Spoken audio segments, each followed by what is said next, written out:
Yeah, I'll take some of those. Here's some of the buttons from that podcast house we have. I got a letter top one already. And I got all this stuff already. I didn't get one of these. Yeah. You sit in your face and you don't drift off, fading off the stands. Or if everybody. I will let people have the option. Yeah, if everybody stays cognizant of Being on the mic. mics, then we'll be fine. Perfect. And then you can get this all lined up. We are streaming, so we're good. And then these are to pass out. Pass it out cookies. So good to see you. I brought you goodies too. You look so adorable as you always. I love your shorts. Sorry, I had to shoot this for a minute. Okay, this is mine. Are we ready? Testing, testing, You probably need to turn it on. testing. Hello? Can you hear me now? Whoa, whoa, whoa. And then this is the guest mic. Yep. We're good. All right, so yeah, whenever you're ready.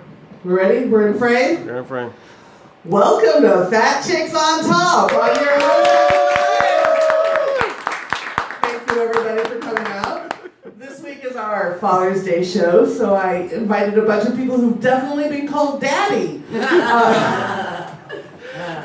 And we're back this week with Wendy Lewis, the awkward cougar, my lovely co-host. Hi, sexy humans. Hope you're doing well. Thank you again for tuning in. We totally appreciate you. We're always excited to have new guests on here so you guys can appreciate the world around you, be more open-minded, and just have fun. That and we believe in eating. We believe in feeding our guests. Amen. We feed our audience tonight. We're featuring lemon sugar cookies. Please take as many as you'd like. I've got plenty for Wendy, Oh, I love you. and we've got water too to You're wash it down. amazing. You know, this woman, she does everything. She's like, I'm gonna write, New York best-selling novel, and I bake and shit. Oh, and let me put together a dominatrix type book and a calendar. I'm like, is there anything you can't do, woman? Get good healthcare. Amen to that. Amen to that. Yeah. So, as Father's Day is coming up, I'm wearing a bra tonight that stabbed me in the heart on the way over here. The underwire broke, and in honor of Father's Day, I fixed it with duct tape. For all the dads out there who've taught me the value of duct tape, yes, we are good. Howdy ho. Howdy. Yeah. Hi, Paul. I made it. We'll bring you up on stage when we're ready. We're doing the intro. I'm sorry. This is our third guest who didn't get the brief beforehand. Sorry. Grab a seat, grab a information. grab a seat, grab a cookie. But it is summer, and for the larger bodied folks out there, summer can be intimidating. Yeah. How do you approach summer fashion? I shave my toes to get started, because I feel like I want to even the playing field. I don't want the men to feel intimidated by my body hair. I don't want them to feel, no. Honestly, I feel like back in the day when I was younger, I used to be such a wreck about my body and like angry about my body. And compared to what it looks like now, I was like, oh, I'm actually kind of like a hard 7, Now I'm like a squishy 4. So now I just feel like, you know what, fuck it. I'm just happy to be alive. And I get to be out inside and enjoy the sunshine and be out with my dogs and my family. And, for me, as long as, nothing's popping out, then I'm okay. So I just try to wear stuff that's comfortable and, try not to burn, because that happens a lot to some of us out in the sun. Get out there and we just fry like chicken. So I have to say, it's one of the things I love. One of the few side effects about lupus that isn't totally debilitating is I have a severe sun sensitivity.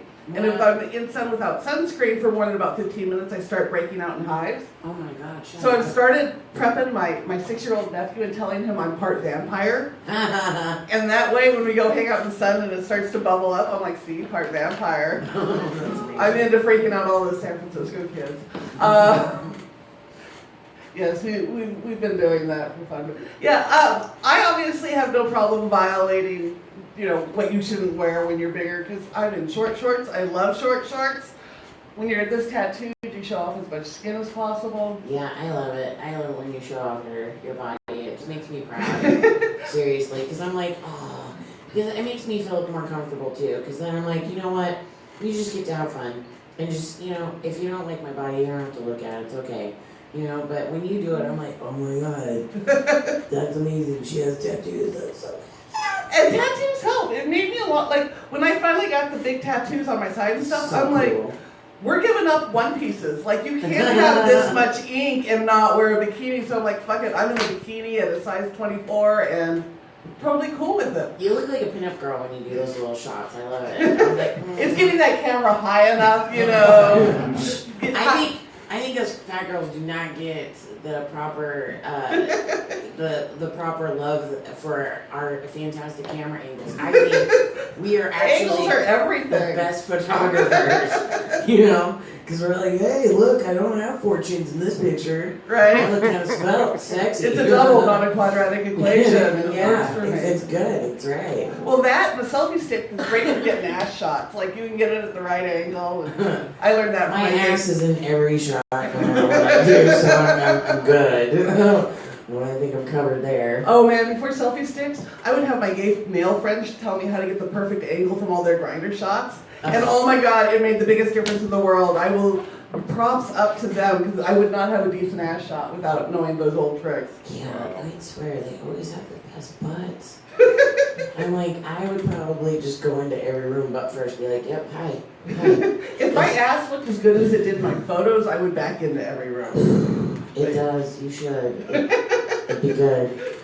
My poor man's just sitting there going, this is a lot of information. But I think butt worship's important. I don't think butt worship gets, I think there's like a stigma with it, where people are like, oh, you're an ass person. We're like, we all have them, why is that weird? I can see you're like, yeah, I'm really into nostrils. That's fucking weird. But saying that you're into booties, what's wrong with that? I love booties, whether it's on a girl or a guy. If it's bubbly, I just want to say hi. What? So you've worked retail, and you've worked retail in the beauty industry. Yep. And have you ever worked Nordstrom's? 2 years. Okay, so when you were there, 13 interviews. I made it! Yeah! that's some dedication I'm to Nordstrom's. determined. I was like, I want to be one of you, and then I got there and I'm like, I'm not one of you guys. But if you've been in Nordstrom and you've been to the beauty counter, they have to compliment everybody who comes in. Yep. The most extreme one I've gotten is, you have the perfect space between here and here. I'm like, girl, you are reaching. Like, Oh my god. Oh, that was, I'm probably sure I know who said that. it did happen in Sacramento, you probably. Some of those women have like ice running through their veins. I'm like, oh, did you just spit some venom in my eye? Jesus Christ. It's like, no, it's my mouthwash. It's so good. Yeah, there was one girl one time when I worked at Sephora. She's beautiful, absolutely beautiful. And I said, oh my god, your legs are so beautiful, you're so pretty. I was like, I wish I had legs like yours. And she's like, Wendy, you could never have them. They'd never hold you up. Oh. You're like, but mine will kick your ass. I was like, you're just evil. Oh, wow. So yeah, for me, I've even like when I worked at Sephora, I had a lady run in here into the store and hug me and go, oh my god, it's a real girl that works here. I was like, oh, okay, you're welcome. Because I think she, because when back in the day, they would specifically just hire models to work at Sephora. So when they saw my little fucking dumpy ass in there, they were like, oh my god, she's normal. Because you see somebody that's like you, super tall and shit. I'm like, oh my god, you're a supermodel. What the fuck? I mean, tall people, I just already command respect because you're like, you've already got that whole height thing, and then you look statuesque on top of it. It's just amazing. And you can so abuse that power, and I've so done that. Oh my god. Especially when you wear heels, I'm like, oh my god. So she came here to conquer us, people. Bow down, bow down. So tonight we actually have someone on from the to talk about the leather community. I've been what I call leather adjacent for most of my life. Like I'm right up against it, but I've never like fully crossed Can over. you explain? We will. Thank you. We will. But there was this guy who was working in politics, and we got along on absolutely everything, and thought a lot alike. And he always had these phenomenal boots on when he did testimony. And whenever I would do testimony, I would wear my 5-inch heels and then like a pencil skirt and a high neck silk blouse. As one does.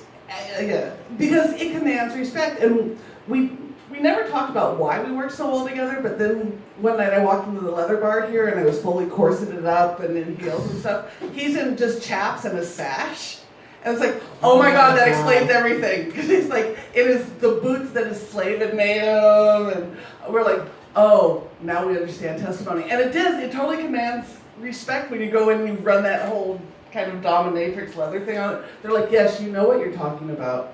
You're like, yes, I do. I will hypnotize you with my beauty. Yes. So yeah, we have some great guests for you tonight. Yay! Woo! We have Neil Galimba, who is an esthetician. He's a member of the leather community. He's one of the funniest men I know, the best waxer I know. And so I have... Oh, I see why you did this. This is an intervention for me, isn't it? She was like, Wendy needs help with her eyebrows stat. It's a cry for help, really. It's silently screaming, help me. Oh, knowing I was going to be on the show with him, I'm like, with my 10-time mirror, like, making sure I plucked out everything. I shaved my mustache before I came in. We prepared for you, Neil. I really wanted to make sure you approved. We have Xavier Betancourt, who is the comedy bear. He's a comedian, plays all over Sacramento, Northern California. We've been stalking each other online for a couple of months, so it's great to see him. And you have brought... Yes, I have brought Paul Spock. He's all the way from Reno. He just happens to be one of the funniest human beings on earth. He also works at a radio station, and he plays happy music for strippers. Happy music for strippers is a good thing. Yeah. So he gets to talk about all the things that make him tick, and he's here tonight to bring it all together. Sounds good. So Neil, care to come join us? Yeah. Really getting in the hot seat. And I love the vest that says Dad. Happy Dan Father's Day. said Dan. Oh, I thought it said Dad. Look where my brain went. Like, automatically, I was like, Daddy, what's up? Who's your daddy? Indeed. Still looking. Well, hello. Hello, it's Hi, so good Dan. to see you. So, I guess we start with leather. Yes, I brought you on to talk about leather. You are dressed appropriately. thank you, thank you. Yeah, fantastic. So, do you want to give a little overview of what leather is? Well, to start off with, for myself, a year and a half ago, I had gastric sleeve surgery, and I've lost 185 pounds Oh total. my gosh, We're talking about being congratulations. fat. and being unsafe. Before I came in here, I was actually chowing down my cookies from McDonald's, so don't hate me too much. But at my heaviest, I was 355 pounds, and I'm 170 right now. Oh, congratulations. That's amazing. Yeah, thanks. Since I had my surgery, I've lost 110 pounds. And so, yeah, it was changing for me because the leather community is not necessarily friendly to people who are large. One, because I had no if you idea. don't have that perfect body that's aspired to, you kind of get overlooked. And, for 20% more leather, they charge you 5 times as much. Wait, that's true at any clothing store. Yes. So, but yeah, I think after I lost the weight, I had the courage to kind of step up and say, I really identify with the leather community. My roommate had a title vest from 1978 when he was in San Francisco. And he was at a bar called The Arena. It's no longer there. Actually, people might know it now as The Stud. Oh, yeah. And so back in the day, it was called The Arena, and he was 1978 Arena's daddy's boy. Oh. And he loaned me that vest to wear to Dory Alley last year, and that really kind of sparked my interest in one, leather, and two, vintage leather pieces. So there's a lot of history out there, and this is a piece I have on right now that I acquired through an online purchase. And it is a vintage motorcycle vest, and on the back it says Folsom Prison, which was... Shut up, my dad was there. No, we're talking about a different Folsom Prison. I'm not walking the line of this Not one. the real one? Okay, sorry, my bad. There's just a whole lot of disclosure going on right now. You're like, Wendy's so pure and adorable. No. But, one of the things that I realized too, and we're talking about the LGBT community, is that one day I had this epiphany. I was driving to work, and I thought, wow, I've lost all this weight, and I was never happy with my body being a large person. I diet to get down, then I gain it back, work out, and I thought, it's not until I had the surgery and I lost the weight that I felt like I was me. And all of a sudden I had this epiphany, like, wait a minute, I can identify with someone who's trans, because I always felt like I was trapped in the wrong person's body. I always felt like I was a thin person in a fat person's body. And so for me, most of the people now come up and say, hey, you did a great job, I'm so proud of you, you look great. There's a few people here and there that I get a backlash from because they think I don't like people in the community who are more heavy set, and that couldn't be further from the truth. I see a guy who's got a few extra pounds on him, I'm like, oh, hey, come here, hot little bear, come here, I want to squeeze those, love handles, get a cute belly. But no, so I'm not anti-chub, whatever we want to call it. But for me, the leather community has been much more welcoming. I think probably because of my self-esteem has greatly changed. No kidding. And I really like the way that you explain that. Yeah. Because I've never had anybody break it down that way before. And I think it's really, because it is a physical transformation. And I think as a human being, whenever you try to better yourself or change yourself, whether it's internally or externally, you want to just basically feel comfortable in your own skin no matter what size you are. So the fact that you are able to discover that is really great and good and fantastic and good for you. Well, and one of the things too, when you go through the process, the doctors ask, well, why do you want to do this? And I said, well, my health. And I said, I'm diabetic. I take 3 pills a day. I take 3 injections a day. With diabetes, you can have neuropathy in your hands and in your feet. So means you lose your feeling. I said, I don't want to lose any limbs because you can actually have amputations. I don't want to lose my sight. High blood pressure, risk for heart attack, risk for stroke. And at the very bottom I said, and I want to be able to go out and buy some nice clothing. I love you. So, that was amazing. Yeah. So. Well, you know what? Good for you. Congratulations. Thank you. That's so good. Well, one of the reasons I wanted to bring you on is you've been posting about this as you've gone through this transformation. I've been following, how you changed how you see yourself. And one of the things you have talked about is when you would look at yourself, you didn't feel like you were in the right body. And I think that doesn't get talked about enough by people who are heavy, because there's some people who are comfortable being bigger and, there's not that disconnect. For other people, I think there really is. Was there like at a certain point in your weight journey or age that you started to feel that disconnect? And with losing weight, when did you feel finally you were looking at the right person in the mirror? Well, I think growing up I was always heavy. My heaviest, I got up to 355. I was in a really bad place in my life with some depression. So I think for me, the disconnect was kind of always there.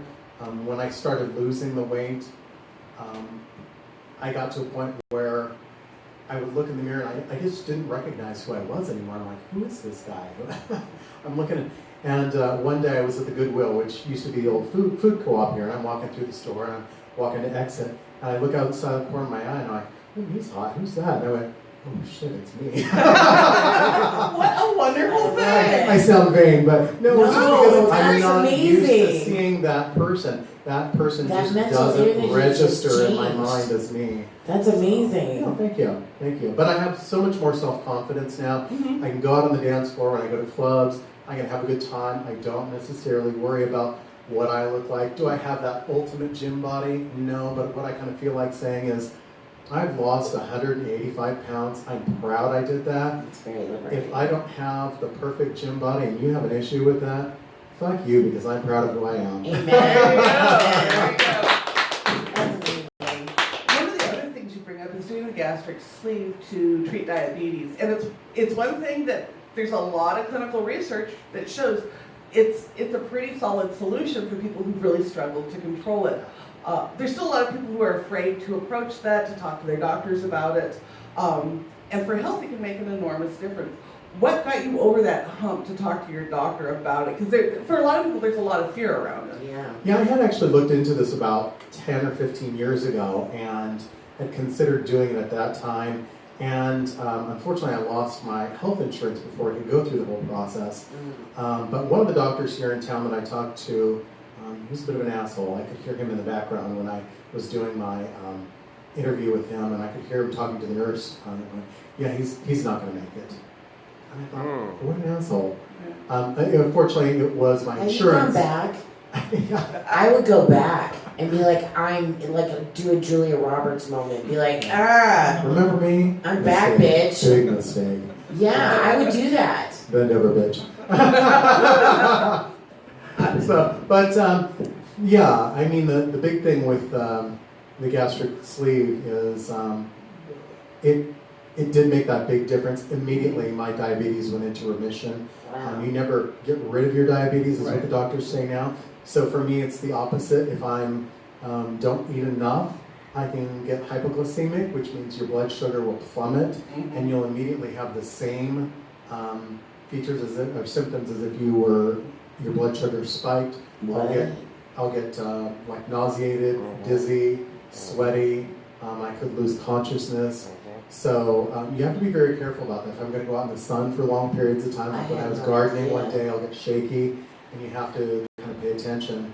So, but yeah, the health was a major deal. People get scared and say, well, were you scared when you were going to have the surgery done? And I said, honestly, no. I went in, they take you in the prep room, they say, here, change into your gown. I went into the prep area, the nurse was scanning my bracelet, asking me some questions, entering information in there.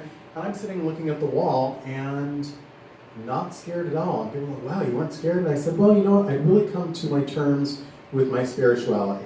And what's going to happen with me when I die? And where's my spirit, my energy going to go? And everybody dies at some point. And do I want to die fighting and going down with the fight? Or do I want to just sit there and go, oh God, I wish I had. So that made a big difference for me. And sometimes people say, well, did you have a gastric bypass? And I say, well, a gastric bypass is a little different. In bypass, they take the very top portion of your stomach, they make it into a small pouch, which is about this size. And then, without going too much into detail, they bypass a good portion of your small intestine. So not only are you eating less, but your body has less time to absorb it. You have a tendency to lose the weight more rapidly, but there can also be much more risk for higher complications. I went with what's called the gastric sleeve. So they went in and they do this all laparoscopically. They make 5 little incisions. They use a robot. Do they put you under? Yeah.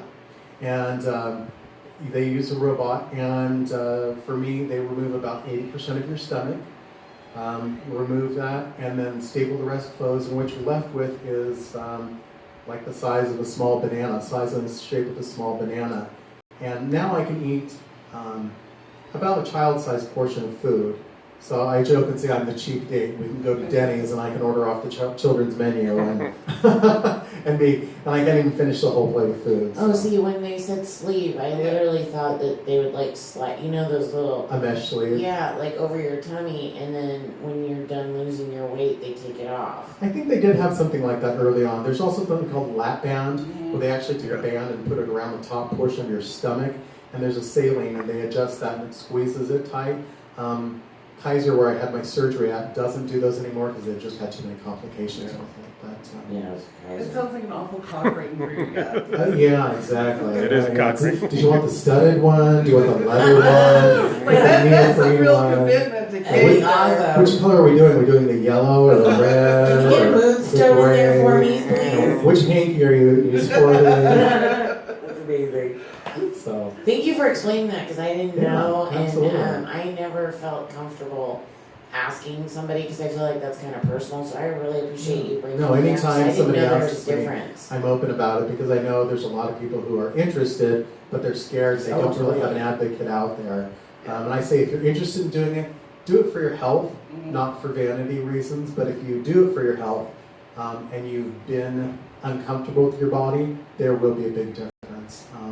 I think I wouldn't feel so uncomfortable if the rest of the world didn't make me feel so bad for being chunky. You know what I mean? Oh yeah, Like definitely. they look at you like you have like you're a leper or something. Yeah, I can understand that. Sometimes. You mentioned working at Sephora. I worked at Sephora here in Sacramento when they first opened up Me at Arden too. Mall. Yeah. And people were like, Sue, and I'm like, it's Sephora, it's Greek.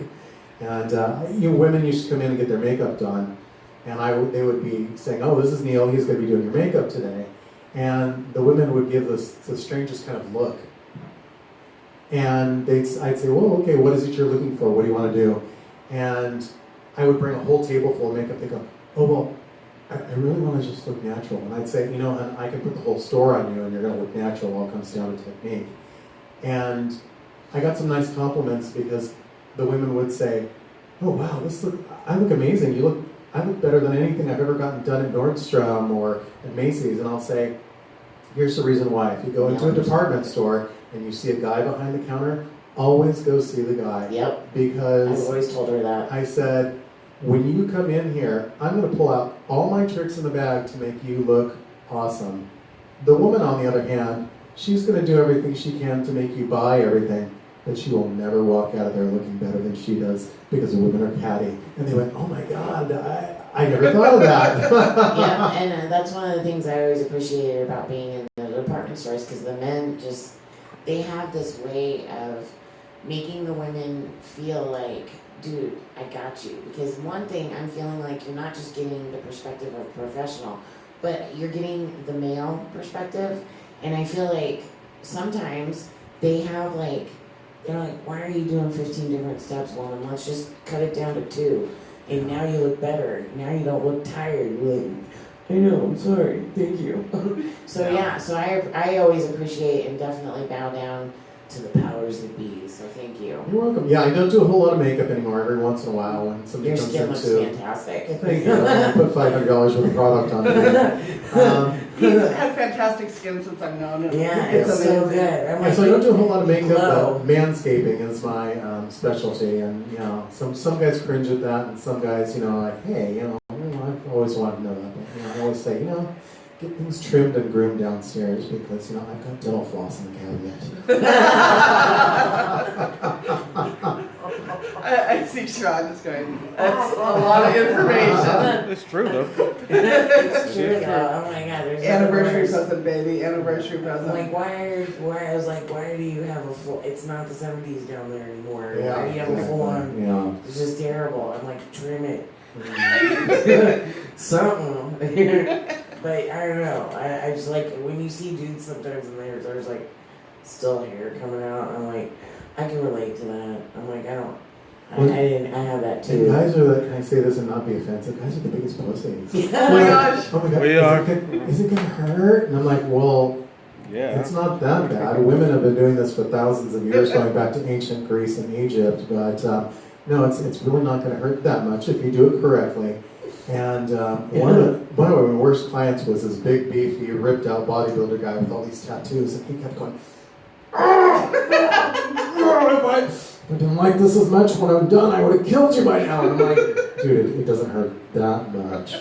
I'm ripping the hair off your balls, but come on. Get over it. You're like, that's $10 extra. I have a friend of mine tell me you never realize how large your balls are until you're having them waxed because they keep stretching and pulling it off. Oh, yeah. And he's like, mine were like 10 times bigger than I ever imagined they would be. And you know what? I have guys that come in and see me to get their manscaping done that have gone to women, and no disrespect to women, but I usually say, it's a little bit different technique with guys because when you go to school, it's usually female instructors teaching female students how to wax other females. Yep. And it's different technique with guys. And what different skin type too. Men have totally different skin than women. Yeah, and there's a couple different types of wax, and if you don't use the right kind of wax, boy, you're going to be sorry. Yeah, yeah.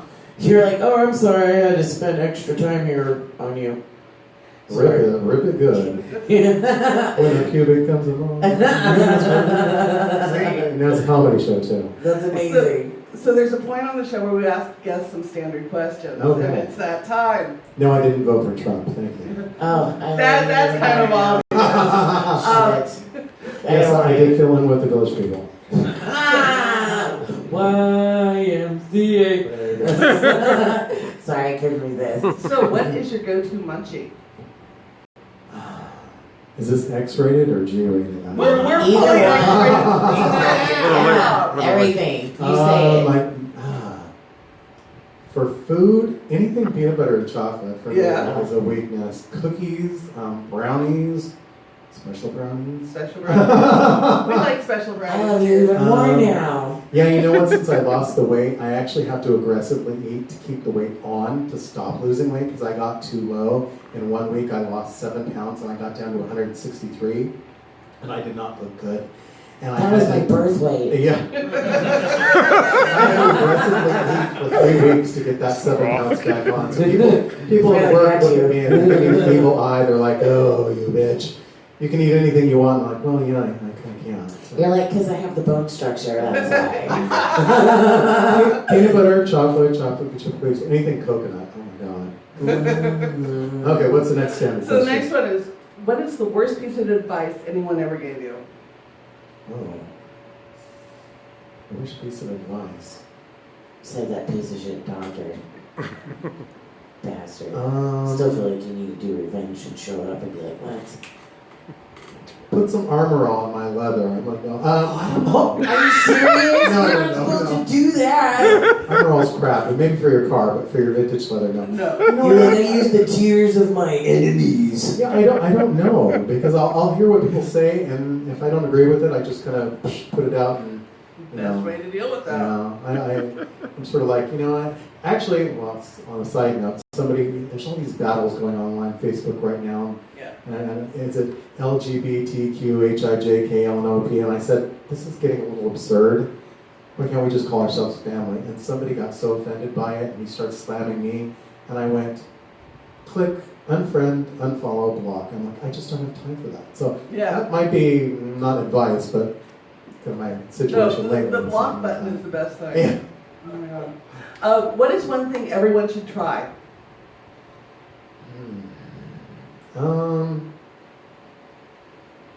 In general or specifically? Just something everybody should get to try in a lifetime. I haven't, well, I want to. I did briefly when I was a child. We had, I lived out in the country in Gilroy, all these pastures, and we heard all this noise. And all the families woke up and all the kids go running outside and he goes, and it was a hot air balloon that was landing in our neighbor's pasture. And because our neighbors were so polite about letting them land there, they took all of us kids up in the hot air balloon, probably only 100 feet or so, 50 feet. That's but for us, amazing. being an elementary school kid, we didn't care. It was like, oh, we got to go to the hot air balloon. So a couple years ago, I went to Reno to the hot air balloon races, and they let you in the park at 3:30 in the morning. I thought, 3:30 in the morning? Shit, I don't even have my, I'm not even awake by that time. Amen. But it's dark outside, and by 5:30, they've inflated about 10 of the balloons, and they do a light show early in the morning. So they started playing Close Encounters. Do, do, do, do, do. Oh, that's amazing. And it was amazing. Then the balloons take off while it's dark, and you can see them up in the air. And then they come back down. Then they deflate. The rest of the balloons come in. They all set up, and they start popping them up. And I think by around 8:30 or so, they launched all the balloons. And there were about 60 balloons there. And that was on a slow day. That was on a Sunday when some of the balloons didn't show up. Wow. So my next goal on my bucket list, so to speak, is which I think people should try is going up a hot air balloon. I used to be deathly afraid of heights, but now since losing the weight, I'm like, you know what? I'm not going to live life in fear anymore. I'm going to go and do things. So I love you. That's amazing. thanks. They are. I got to go up over in Napa a couple of years ago, and it's What? phenomenal. It's That's so something beautiful. I've always wanted to do because I love seeing hot air balloons. I'm such a nerd with them. Yeah.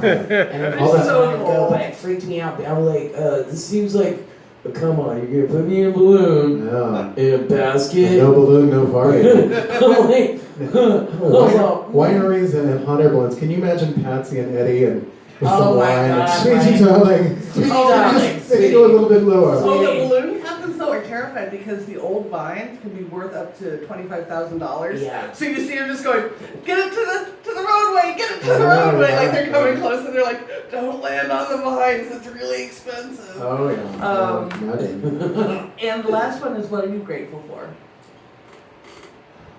I think my support network of friends and family who've been there for me during this weight loss journey. My mom, my dad, my roommate's been wonderful, and he's been very supportive for me with this leather journey. He's always been part of the leather community, and it's funny, he still laughs now. He's some of the leather I've purchased on my own, some of it's been gifted to me, and when he has something, I'll say, hey, Namisha, I need to borrow something. And he'll say, yeah, sure, what do you need? And he still laughs because he says, I never in a million years thought I would be loaning you my leather. One, because he didn't think I was into it, but two, I went from a size 3X, 4X down to a small medium. So he's just like, he still chuckles over it, so, you know. But I'm very grateful for my support system, yeah, that's one of the things. That's fantastic. And if our listeners in Sacramento want to get waxed by you, manscaped by you, where do we find you? Yes. You can go on Yelp and search for me on Manscaping or Skincare by Neil. I work at Face and Body Emporium. That's on Folsom Boulevard, right next to the Trader Joe's Shopping Center. Oh yeah. It's a great opportunity, or I can rip the hair out of vaginas too. I've done a few of those. I love how he looked at me like, yeah, I'm pretty sure you need that. Vaginas and vaginas. Well, thank you so much for coming on. Yay! You're amazing.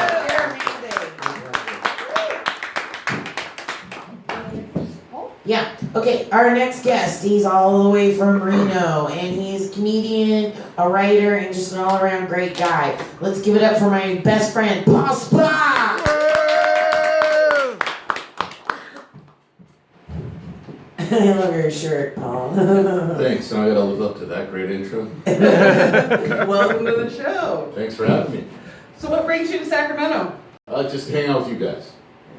Really? Yeah. I'm just like, wait. You need Wendy. Yes, I understand coming to hang out with Wendy. Wendy's the coolest.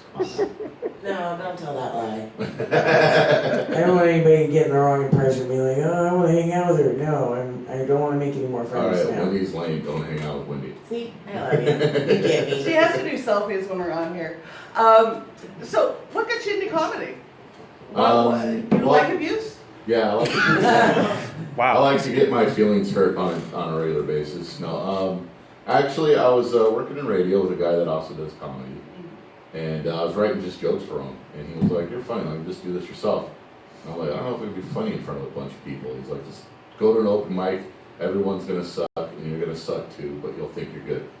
And it worked? Yep, it worked. And how long have you been doing it? About 7 years now. Oh, nice. So, how has it evolved over the last 7 years that it's been in? Like, did you start like most people do with dick jokes and then move on from there, or are you still doing dick jokes? Or? No, I've always had a little bit of dick jokes here and there, but for the most part, like, I've always. I actually make more dick jokes than you do. Yeah. But I've always been like, I've been a believer that you gotta make jokes about terrible things. Mm-hmm. Because, like, I think it takes away the power of the terrible thing. You know, like, try it next time something bad happens, try to make a joke about it immediately. You'll feel better a lot faster. Yeah. So I tend to do that, and then I do that with my writing now when I do stand up. And so what terrible things have you been focusing on?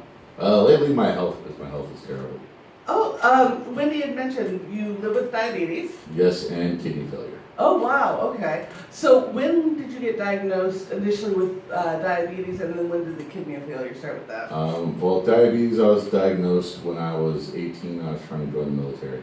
Oh, so very early on. Yeah, they're like, oh yeah, I was in MEPS, Mm-hmm. and they had to take a really extensive physical, and they're checking my urine for drugs, and surprised I passed that test, but they're like, what'd you eat for breakfast? And I was like, pancakes like everybody else. Like, we're all military, like, feed us the same crap. And they're like, well, there's a lot of sugar in your urine. You're gonna have to come back and take another P test. So I took another P test, and like, do you have diabetes? And I was like, what's diabetes? I don't even know what that is. And they're like, well, we're gonna have to do the tests. Sure enough, I had to go home and get another doctor to look at me because it was gonna take forever for that test results to come back. Like, yep, you have diabetes. And so between that, and obviously it's been several years. Yeah, I got the kidney failure diagnosis about 2 years ago. Okay. So was for the most part it manageable for a long time, or was, because some people it becomes very manageable, other people struggle to manage. I've managed it most of the time. There's been a few times where I've had difficulties, but I got lucky. I got really good insulin recently, and for some reason the new stuff just works great for me. That's fantastic. So. And so with the kidney failure, how did you know that was coming on? I didn't know. I was just trying to go to sleep and couldn't breathe laying down. So It's the edema that comes with it? Yeah, so I went to the ER and they're like, how long have you had kidney problems? I was like, what are kidney problems? I don't know what that is. Oh my god. Don't know what you're talking about. And I'm like, well, you're going on dialysis. Told the doctor, Wow. I don't want to go on dialysis. Doctor's like, too bad. So. Yeah, we were really worried about losing Paul because I love him to death. He's like literally my best friend, and he was all the way on the East Coast in New York City when this happened because he was like, I'm going to be a comedian, and I was like, don't leave. And so I felt bad that he had to come back, but I'm glad that he's here. And so I felt like for our show, I think with the way the world works, sometimes, you know, our health issues make it hard for us to relate to the world, date, and just sometimes function. And I feel like if we talk about these things more, it makes it a lot more relatable. That, you know, here we are just trying to work, do what we do, perform comedy, all the things that we do, but we still have all this other extenuating things, kind of like with you, how you have to deal with your health issues, but you're still banging out our podcasts, you're still writing, you're still doing all those things. And that's one of the things that I love about the two of you and admire you You for. can't let it beat you. You can't let her lay around and be sick and sad about it. It doesn't get anything done. Exactly. You know, if you lay there and be depressed about it, like it wins. You can't let it win. Exactly. Yeah. Well, and I think with diabetes, it's one thing, you know, people kind of know an idea what it is. People assume if you're really fat, you have it, which is not necessarily the case. I'm incredibly heavy. I've been fat for a long time. I'm nowhere close to it. And other people, like my sister's ex-husband, rail thin, has it, right? So it's not necessarily a correspondence, but it's one of these things I think we need to talk about more to kind of demystify it. Yeah, well, it's common. More people have it than you think, and A lot of people don't know they have it. Yeah. Like you, I had no idea. They don't understand it. Like it's, you know, or they did the whole fat thing or the whole you ate too much sugar growing up thing. I'm like, no, I didn't. Like my mom was a wonderful cook. She cooked very well balanced meals growing up, and I still got diabetes. Like literally well balanced meals. There was always a meat, a starch, and a vegetable every meal. And stuff. Yeah, no, and it does. It actually has a pretty significant impact on your daily life once you're diagnosed and just the management. Our sound man has been diagnosed and is working with it. And I didn't know. Welcome to the club. Gummy worms. It's my gummy worms. he got diagnosed the first day of Girl Scout cookie sales season this year. Oh, It was. I'm sorry. No. There was a whole like 3 weeks. But now Puppies you've got are so cute. friends now who understand. I And can't you can be. talk. You got this now. I can't see Sorry, my pusher. Just eat them. Girl You Scout just cookies smell next them. to the dispensary. There you Just go. smell them. You just smell. That's what I do with Krispy Kremes. I want to eat Krispy Kremes all the time, but I can't. How can you eat Krispy Kreme? Because I'm a fucking pimp, that's why. But since I can't eat them 4 at a time because that seems to be gluttonous, smelling them is a healthier option for me. So yeah, I get slapped out of there a lot because they're like, why are you just let me smell it? Never mind. You're gonna hate me because I have the greatest recipe for Krispy Kreme bread pudding. Oh, God. Told you she's a good woman. That sounds dead. Now I know why you got diabetes, Ron.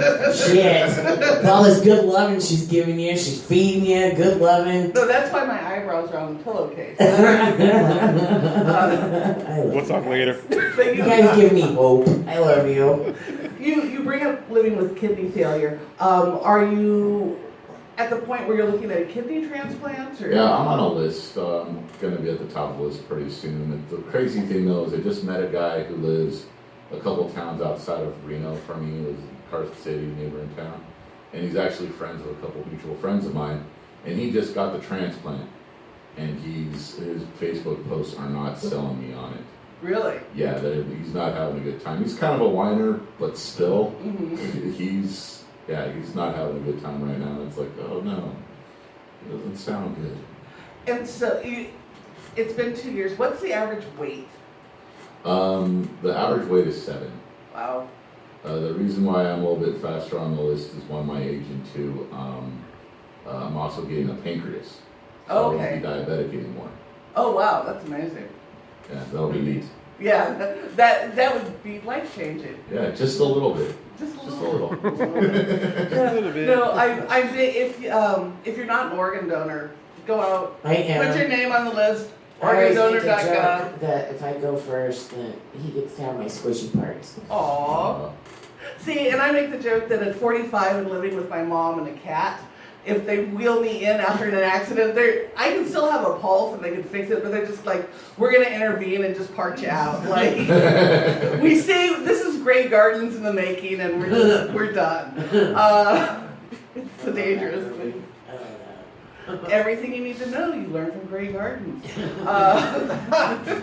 It's tea, darling. It's tea. The gays in the audience get the joke. Yeah, that's why I didn't get that. No, there's different jokes for different communities. Grey Gardens goes over very well with a certain class of people in my class. And not only that, poor Paul, he's such a nice guy that the strippers are mean to him. And I told him, I was like, it's fucked up, man. How are strippers mean to you? What do strippers do to be mean to you? When they ask for music, they talk to me like I'm a fast food restaurant boss.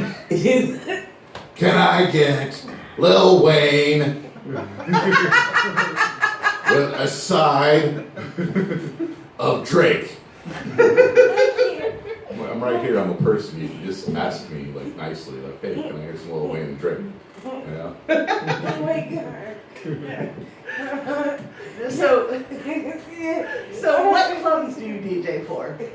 Fantasy Girls in Reno. I've DJ'd at Deja Vu in San Diego and Mexico before, and a club called Silver Rain in LA. Nice. I've been around. Nice. So do you enjoy working with strippers? Sometimes. Sometimes? Yeah. What is the part that makes it enjoyable? They smell nice. Yeah, they smell nice, and Strippers always smell nice. like the I whole. sound like such a pervert right now. But there's none of that worry about like sexual harassment at the job. Mm-hmm. Like I could say an inappropriate joke to a stripper and not get in trouble. It's true. You know, and so that's kind of nice. Like when I work at my Is that your only perk, Paul? Come on. when I work at my radio job, I always get a little like, okay, I'm just gonna be like nice and polite. Mm-hmm. I'm a nice and polite boy anyways. But like you don't want anything to be misconstrued because you can get in trouble. You go straight to HR for anything. So you know, there's a little more P's and Q's. Club, sexual harassment's not reported, it's graded. Right. Sexual harassment day. So our soundman is also a DJ and has occasionally done work for burlesque groups I'm with. And Okay. the strippers like to harass them in another way. Is they wait till they're done and they're done like pasties and a G-string, and then after they're set, they come over and sit on his lap and want to curl up. And he tries to be a good man, like, I'm not going to look her new tits. I'm not going to look her new tits. And they're like wrapping around him like a cat, and he's trying to be very professional. And they love to taunt him. Wow, they don't do that when I host burlesque. It's hysterical because he tries to be such a good guy. And they're like, no, look at my titties. And he's like, I'm not looking at titties. I like ice cream. LeBron was traded to the Lakers. LeBron was traded to the Lakers. I I'm dropping your secrets here. It's no longer dividing fractions. Is that your go-to when you're trying not to finish too fast? LeBron? No. Stephen. Good to know. Good to know. I always think grandma's shoes. Wow. All right. So yeah. So, speaking of grandma's shoes, we're at the point of the interview where we have 4 standard questions. So the first is, what is your go-to munchie? Go-to munchie. I really like Cheez-Its. Cheez-Its? Big Newtons. Just straight up Cheez-Its or like? Cheez-Its with cream cheese, actually. That is the, yeah, Cheez-Its. Amen. Somebody introduced me to that and that's evil because you just. Yeah, it's just, yeah. You're all, I'm there with you on that one. Worst piece of advice you ever got? Worst advice? I don't listen You don't to pay. people. Good one. Something that everyone should try.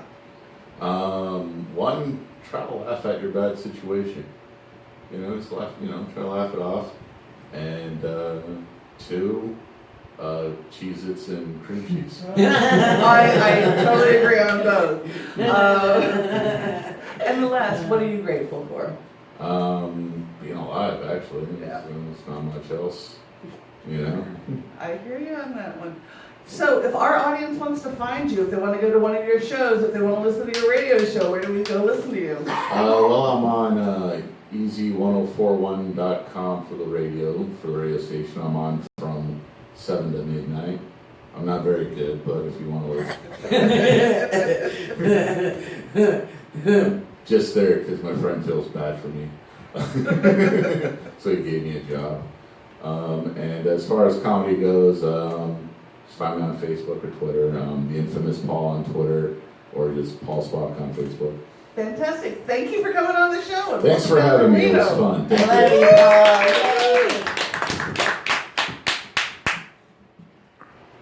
And our last guest this evening is a man who I've stalked on Facebook for months, who I think is absolutely fantastic, and who has dresses that I want to wear so badly. Oh my God, me too. He is a comedian. He performs all over. Coming to the stage, Xavier Benfoy. Welcome, welcome. Hi, guys. Hi, Xavier. That's me. Yay! I'm so glad you're here. Oh, I'm so glad to be here. What a night. It's been a great night, so. Thank you. So, Wendy suggested having you on as Sorry. And then I saw your page, and you have an amazing aesthetic. Yes. Starting tonight, jumpsuit, bare ears, harness. Thank you, but I feel very overdressed now. I'll be honest. And why is that? Talking up the dresses and everything, I feel like it's almost a letdown to be in a jumpsuit. Not at all. It's like a different. I feel like you have different personas to your aesthetic, and that's one of the things I love about you. Because I always wear all black, but when you're like you have all these different ways of expressing yourself, and that's one of the things I love about you. As Mama Roo would say, we're all born naked, and the rest is drag. No, But I did just for you guys. Have a backup plan. Oh! So we have. Oh my God! This just made my day. And the Facebook audience will get a full. Yay! 100% gayer. Oh my God! Yay! And high def. Screening in high def. There we go. Yay! Our glitter matches. Secret Yay! realness. Now I feel very underdressed. I know, right? And usually you have harnesses on too. I know, now I just have a duct tape bra. I feel really out of place tonight. Oh my God, this is amazing. I love you. That was great. What a This whole thing- fantastic reveal. I know it. Reveal. It's been trademarked. You stole now. my look, man. See, when you asked what I was doing for summer, that's what I was doing for summer. I said I like short shorts. So when did you start experimenting with different aesthetics and looks? So I've always been a person that's been interested in fashion. It's a bit of a bit of a long story because part of my situation is that I was married to a woman for a very long time. Mhm. And so prior to coming out, my fashion was very limited to, what was sort of in the boy world, obviously. I don't really see fashion as gender now. Right. But at the time, it was like, okay, well, if you're going to pass as a straight guy, you kind of have to act the part. And so I did. But I still was like fully into that type of fashion. So, I was always, sharply dressed. Right. Once I came out of the world and, the sort of golden rainbow doors opened, it was like, oh shit, like there's so much more stuff beyond the realm of, what I had access to before that I was like I was and kind of still am like a kid in a candy shop. I just want to try everything. And that's just kind of my deal anyways. I'm obsessed with fetish. Like, I'm not into a bunch of fetishes, but I just like to like see how they work and sort of be there and participate, because how am I going to know if I like something if I don't? Amen. And in my living room, I have a giant poster. It's from this radical queer book, and it's of a picture of a guy he's like a construction worker, but he's wearing a dress, and it says, you can learn more in a day from wearing a dress than from opening a toolbox or something along those lines. And it's always just sort of stuck with me, because I feel like having that freedom to sort of explore yourself and explore your personality, it opens you up to sort of reinvigorate your imagination. Absolutely. The first time I ever saw Xavier was at the Punchline, and I was late, of course, always. And I walk in, and you were on stage in that dress, and you looked like a movie star with the gloves and everything. And I was like, where is this exquisite creature behind? And then we got to become friends, and I just think you are I just love you, and I appreciate you very much. And I'm so thankful that you are in our community, because I feel like you make everything just better. So thank you, and thank you for being on the show too. Thank you so much. That means a lot. Originally, the thing that the main, well, first of all, I love wearing dresses. Mm-hmm. So you're so fucking good at it. Getting the opportunity, like I like it for my own personal reasons. Like I like the attention of it, so to speak. Yeah. But at the same time, I also have a very thick skin, based on like my whole history in my life. And so I feel this sort of ability to be able to be this person that is, to some extent, straight men and other people may have had an experience where they've seen, drag or these other situations, or the more that people, sort of become accustomed to seeing trans people or knowing trans people in their lives, but there's still that other piece where it's like, one of my good friends, her son just loves wearing dresses, and he's like 5. So is he gay? Is he trans? Nobody fucking knows. But he loves wearing dresses, and she wants him to feel comfortable. So she gets to show him pictures of like, this is okay. Like adults do this too. So I feel like I have a thick enough skin to be the first person that somebody sees doing it, so that if they're going to pick on somebody, they're going to pick on me, and I'll put them in their fucking place. And then that way, the next time they see someone, they'll think twice about it, and that person who might not have had the thicker skin doesn't have to go through that bullshit. Exactly. Amen. Amen. And what's really crazy is I walk around with that feeling, but nobody ever says shit to me, because I'm a 6'1", 280-pound guy in a dress. Like, what are you gonna say? I love that. Yeah. No, and there is some power to that, and you bring out how you present yourself and walk around with confidence. Like, as a writer, I've spent so much time coming up and crafting responses to people who say ugly shit. Because I have a lot of friends who get harassed and all that. Nobody says shit to me. And it doesn't, and again, I think it's partly being tall and being bigger and being able to present yourself, because they're afraid I'll deck them. And you're a And I beautiful will. badass. Every time I see you, I'm just like, oh my god, what are you wearing here? You're magical. But I'm like, I have so many good things written in my head that come back and I never have to. But yeah, I do think there's a power to that. And then people say, okay, well, we're going to leave that alone and just let that exist in the world, but it lets other people see that it's okay, which is fantastic. Yeah, and I think that it getting to present it in the world of comedy, I almost never talk about what I'm wearing. Mm-hmm. Very rarely. It's just, it is what I'm wearing, because I feel like it would take something away from it if I have to come out and explain what I'm doing. Right. It takes away from the fact that I'm presenting it just, this is normal. And so I think it also helps people to become, as soon as I start actually doing comedy, they forget about what I'm wearing, because it doesn't matter. And once they've forgotten and they've made that like cognizant, like what he is wearing does not matter based on what he's performing, then things just go smoothly from that point on. Exactly. So you mentioned that you were married to a woman, came out later in life. Were you aware you were gay as younger? Oh yeah, yo. Oh yeah. Yeah, it was So did you try to like, so you knew at an early age and you were just trying to fight it, or did you actually know as you got older? It's a wild tale. But basically, I knew I was gay. She knew I was gay. And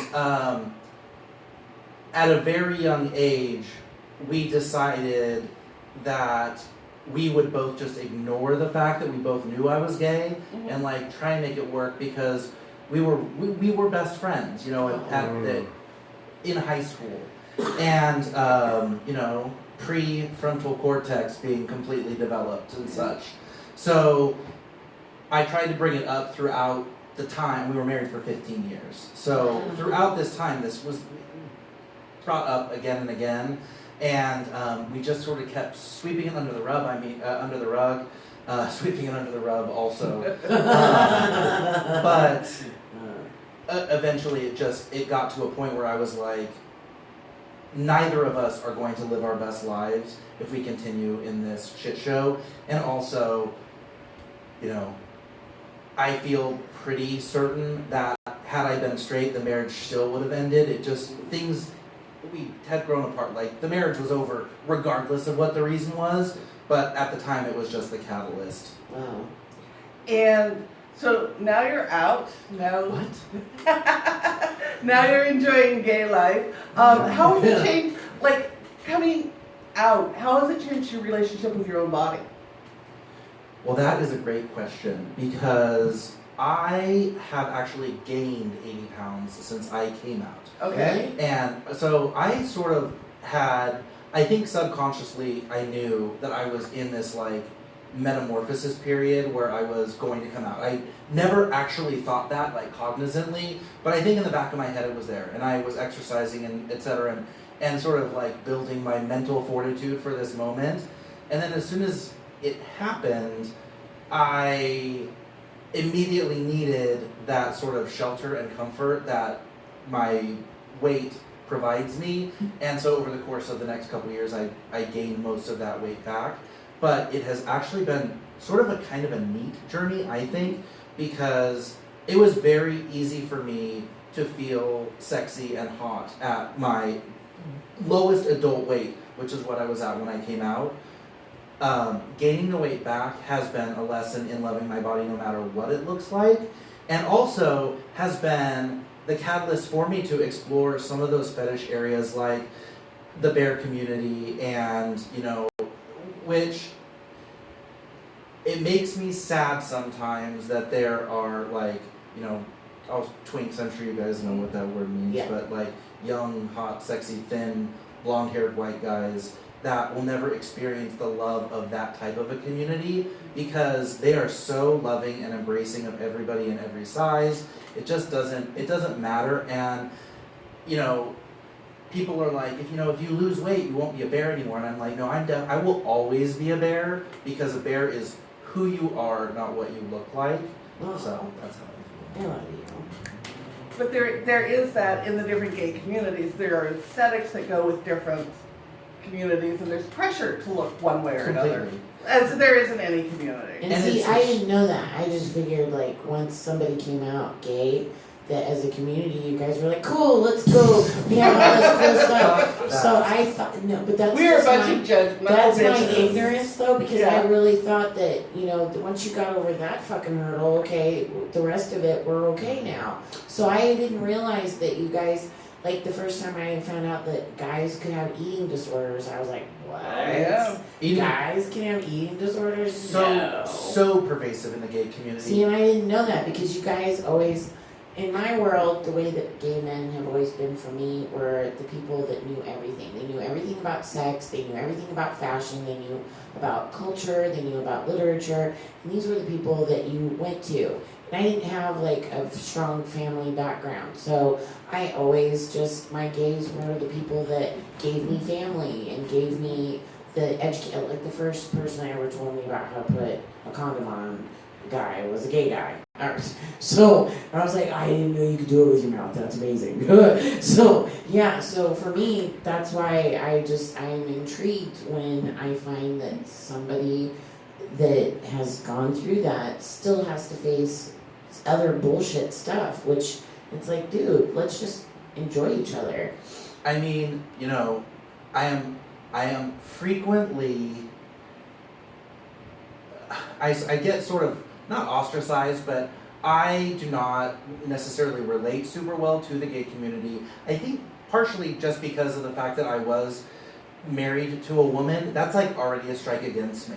So Really? in the gay community, you know, there's the gold star gays, which is a term that I wish would just fucking roll over and die. But that means like you've never touched a woman, you've never, and those people generally have a higher, you know, viewpoint of themselves than others. And then it's really sad, but the way that gay men relate to women generally is what you're describing, but that ends with women.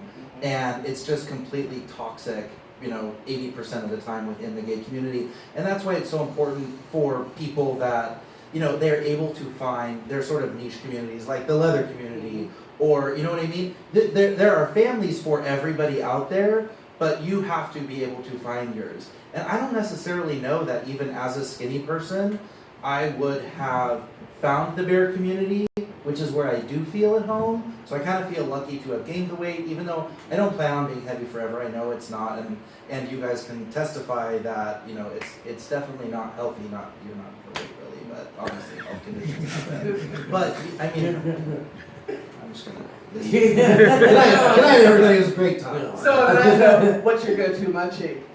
Oh man, I was thinking about this the whole time. I'm like kind of a salty guy, so I would say something probably like. Yummy noises from the audience. I like potato, tortilla chips and guacamole, maybe, or like chips and salsa. Something. So a friend, I fucking love French fries. Oh, McDonald's specifically. Okay, can we just agree that In-N-Out's French fries are trash? They're disgusting. Thank you. They are. They just take the Yeah, they take the cardboard boxes that the meat comes in, shred them, deep Yeah, fry that's it. not potatoes that they're shredding. That's just magic. I don't know. Yeah, I don't know. Did you see the LA Times food critic review of In-N-Out Burger? It was like their French fries are disgusting, and everybody just needs to fucking come to terms with it. Amen. So, what is, speaking of discussing, what is the worst advice you've ever gotten? Well, you know, we sort of hinted at it, but as I came out and was coming out, there were just a multitude of people that had thoughts on, you know, how I could live my life. And I think the worst piece was like, you're gay, you know that, just stay married and like do a thing. And I was like, I'm not gonna fucking do a thing. And also, shut up, and also mind your own fucking business. That's so weird. It is very weird. Unless they just like, because, you know, it's better for benefits, you know. I think that actually, well, that, and I think like that. We get a and taxes. discount on our insurance. I was like, So, discount on insurance. Yeah. No, so quick aside, I was married to a woman for Yes. like 12. My guy's like, yes. But For- that's why I figured that Right. this needed to happen because, yeah. people don't know that you can change and have a different life. But so It's I a was, novel idea for some people. I was married to her. I've had a horrible time getting decent health care. She came out straight after we divorced. She was a Gold Star lesbian and then came out as hetero. And then, yeah, everyone's like, it goes I didn't know you could go the other way. I didn't either. I saw it change on her profile on FetLife. I'm like, what the fuck? What kind of men did she like? Tell them. Gay men? Blind guys. Blonde? Is that with an I or an O? I. Oh, okay. Blind? Yeah. So, Where does that fit in the rainbow? What's the color? but I couldn't get good health insurance. So she called and she said, well, we could get remarried because I work for the federal government and you can have the benefits. And I'm like, you know how bad your health has to be when your ex-wife, who's now straight, calls to get you remarried to give you benefits? Like, one, I'm really grateful for the love. But, yeah, no. Staying married in those situations for the benefits, no. And what's one thing everybody should try once in a lifetime? I would say having a garment made for them, custom to their body, because it is a very, like, liberating, and also it just feels so amazing to know, like, this thing was made for me. And a lot of the time, and I'm talking about adults too, because I know Right. like grandmas and stuff make clothes for their kids a lot, but or moms, people that sew. But for those people that are not in that type of a life, Compound couture, yeah. yeah, getting something made specifically, like a dress or a leather vest or something that's made just for them. Exactly. And lastly, what are you grateful for? Oh, what aren't I grateful for? I mean, I'm grateful for the fact that I did finally have the opportunity to come out. I mean, that's like kind of like the go-to. But I'm grateful that I got back into doing comedy after a really long hiatus. I'm glad to have made so many wonderful friends like Wendy and other people in the community. I'm grateful for being invited to be here tonight. I'm grateful for being the guy who can be on stage wearing a dress, and I'm just grateful to be alive. That's fantastic. And last, Grateful for Dick. Dick is good Amen. thing. Amen. Church. Gay man. Great. I will be on my knees saying thank you for that all night. That's why I was crying when you set the rainbow dildo on fire. I was like, why are you setting my presents on fire? That's mean. So if our audience wants to find you, if they want to see you perform, if they want to connect with you online, where do we go? Probably the best place to find me is on Instagram @thecomedybear, and I post when I'm having shows, when I'm doing stuff on there. Yeah. You can also see my wonderful outfits and some of the delicious things that I make to eat. Yes, you have a great team. Thank you so much for being on this show. It was wonderful to connect with you. Thank you for having me. Yay! Thank you. Thank you to our YouTube audience. Thank you to Stab. We were here the third Saturday. Thank you, Sean, our tech guy. We love tech you. guy. Come out, support us, support local Thank you, comedy. Stab. We love you, Stab. Yes, Stab. Jesse, thank you. We love you. And we will be back here next month with a whole other round of people. I forget who. I think we have a representative from the Lavender Library on, and I forget who else we booked. But yes, come back out. You can always find us on Fat Chicks on Top on all social media. Thank you. Yay! Eat the cookies. We still have more cookies. I'm about to say gay. Yay!